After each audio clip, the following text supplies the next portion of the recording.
Salutations, one and all, and welcome to the Drop Dead Gorgeous Gallery. It is I, the Sinister One, Murky Monday, and allow me to be your host and your guide into this, our newest exhibit. Ladies and gentlemen, I present to you Marilyn, the Merciful. Yeah. What can I say about Marilyn? Oh man, let me tell you. Oh man, let me just, you know what? I'm in the words of White Zombie, perhaps we should start from the beginning. Yeah, how about that? We'll do that. And that way it makes sense, because that's the only way it can make sense to me, right? So here we are, way back a decade or so ago, a long little while, you know, close on 13, 14, maybe even 15 years ago, if I'm not mistaken. I was in some kind of a way, and I found myself trying to get out of that kind of a way, and I reached into the closet of some of my oldest and dearest friends to help me find, you know, my groove again. And so I called up another soon-to-be in the Drop Dead Gorgeous Gallery. I'm going to drop that hint right now on this particular episode because it's pertinent, right? And that was a great friend of mine named Buzzy.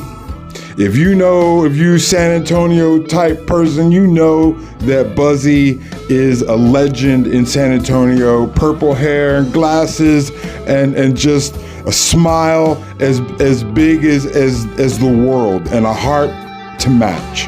One of the greatest people you could ever hope to know. And good luck trying to outsmoke this chick. Oh my God. And when I met her, she didn't smoke.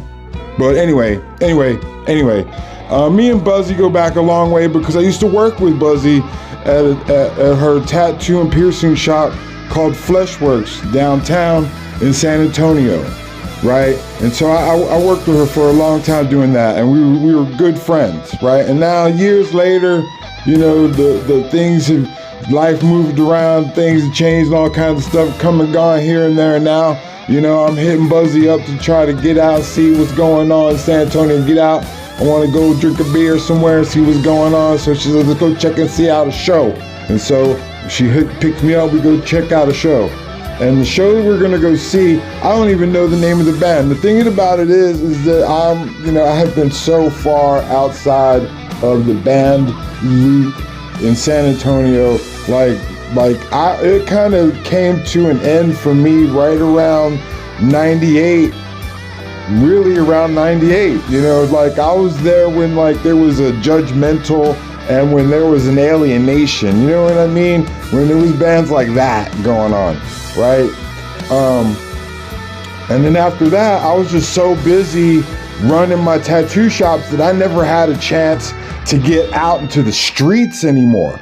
So I was just not out anymore to be amongst the new bands coming and going, who's playing where, what, and when, you know. And during the course of all that, a lot of places changed, venues changed, and you know, it was just different, you know. And now cut now to you know, 15 years after that, right now I'm in a different place in time trying to do something. Hey, let's go see what's going on in San Antonio, who's playing, and we're gonna go check out this band. And I can't even right now off of the top of my head think of the name of the place that we went to. But she introduced me to this gentleman here. His name was Marilyn, and his band was playing that night. And when we got there, he was sitting there, and Marilyn is a massive human being. And he is immediately intimidating, like Jupiter looks at the sun like, yo, bitch, what? You know what I mean? Like that, like intimidating, right?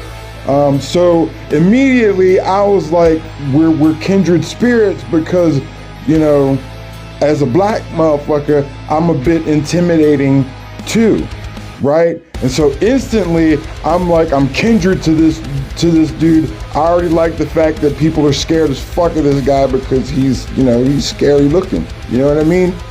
And so, you know, we get to sit there chit chatting, talking. I'm high, so I'm not even really myself.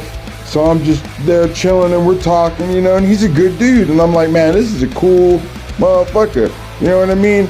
And then, you know, later their band playing and I'm watching this dude play bass and he ain't got no shoes on.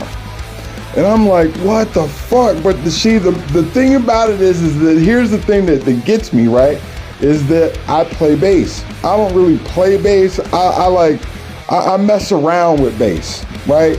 Bass is like that fat high school chick that used to follow me around in high school, and I never really smashed like all the time. There were times I would smash, you know, but you know, and like we were like friends like forever, but we never really hooked up, you know what I mean? It never became, you know, we were in a couple times, we were boyfriend and girlfriend, like I was in a band a couple times here, a couple times there, you know, and at the time that I went to go see this show with Buzzy, I was in a band, you know, in San Antonio.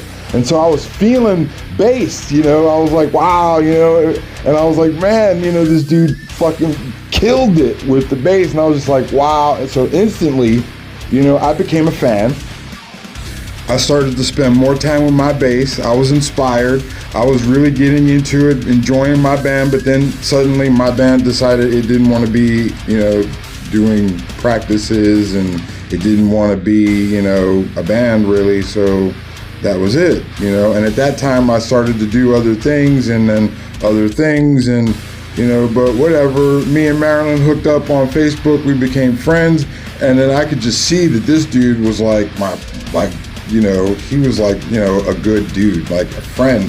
Like I would laugh on some of the things that he would post, like, you know how it is. Your friends post shit that's funny and it's hilarious. And you say something, the comments start people laughing and it's hilarious. And, you know, it just becomes one of those things. And to be honest with you, you know, I know Marilyn mainly 100% through Facebook. You know, I haven't spent 1 second with Marilyn since that day, but I know this guy through Facebook like I know my own brother, even really better than my own brother. And it would turn out that through Facebook, I would come to find out that this dude, he's one of my people. He's a Scorpio. And not only is he a Scorpio, but his birthday is the day before my birthday. Like literally the day before my birthday, like when we were, before we were born, right? He was born, I could probably see, we were probably hanging out in the waiting room being called. That's how close we came into the world.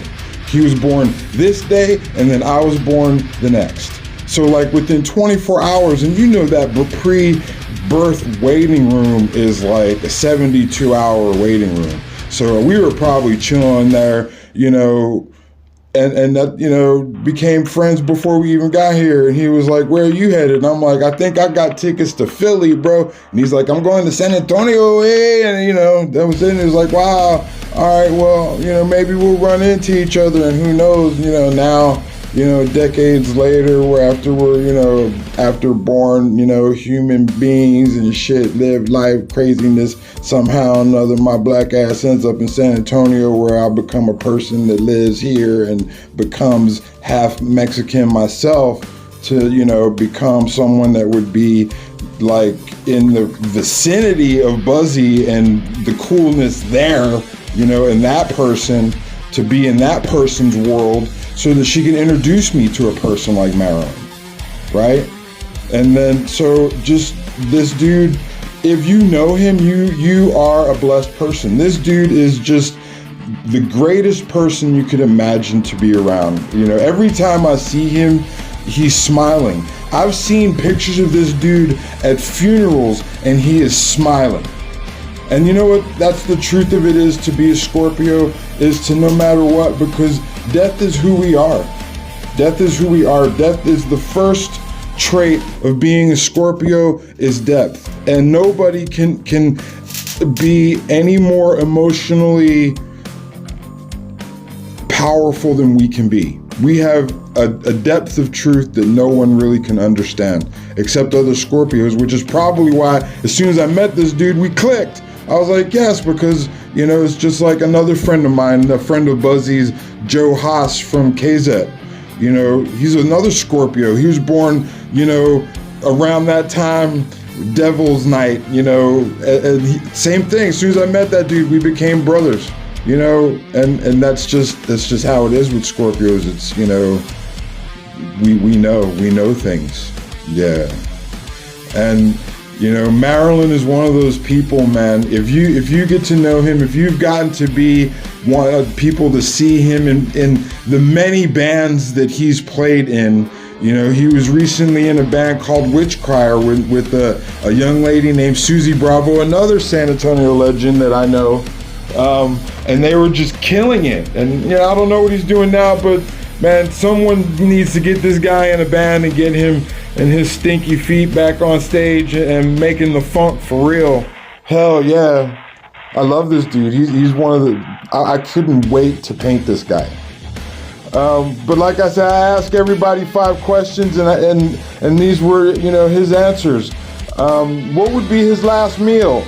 And his last meal was his mom's carne guisada with rice and beans with her salsa. And let me tell you what, if you know anything about mom's salsa, it's her salsa. Anybody's salsa. Ain't even, don't even do it. And when it came to the music at his viewing, he had 3 songs, and the songs were Prodigal Son by Iron Maiden, Cloud Bursting by Kate Bush, Dead and Bloated by Stone Temple Pilots. At his eulogy, it was who would be any living legend to give your eulogy. And like a Scorpio, he didn't listen and picked a dead legend, Nikola Tesla, and I couldn't argue with that. So Nikola Tesla. The first person he would see when he got to the other side, he would seek to find his dad. I would agree. I would seek to find my dad too. I miss that guy. And Marilyn's famous last words would be, if you miss me, listen to my music. I'll speak to you forever and over and over. Thank you. Thank you, Marilyn. Thank you for your blessing, man.